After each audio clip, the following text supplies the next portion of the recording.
High স্মৃতি, high. কি কাট করতে চাইছো আজকে তুমি? আমি একটু শর্ট টাইপের কাট করতে চাইছি, শর্ট টাইপের? লাইক বব কাট। কেন শর্ট করে নেবে? হেয়ারটা তো খুবই সুন্দর ছিল, খুবই ভালো। না না, আমার ইটস মাই লাইক ড্রিম। আচ্ছা, তাই হেয়ারটা তো I am too excited for my haircut. আচ্ছা আচ্ছা, ঠিক আছে। তোমার এমনি প্রফেশন কি, প্রফেশনের জন্য ছোট করতে চাইছো? Cabin crew. আচ্ছা ঠিক আছে, চলো বেশ শুরু করছি। হ্যাঁ, are you excited? So much.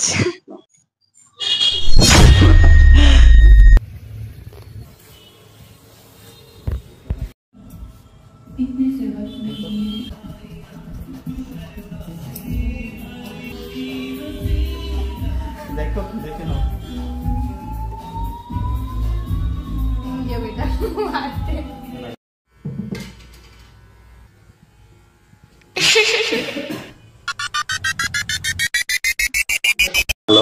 I am just obsessed. আচ্ছা, সুন্দর হয়েছে। হ্যাঁ, খুব সুন্দর, পছন্দ হয়েছে। আচ্ছা, তুমি সবাইকে রেকমেন্ড করছো? হ্যাঁ, হ্যাপি? খুব।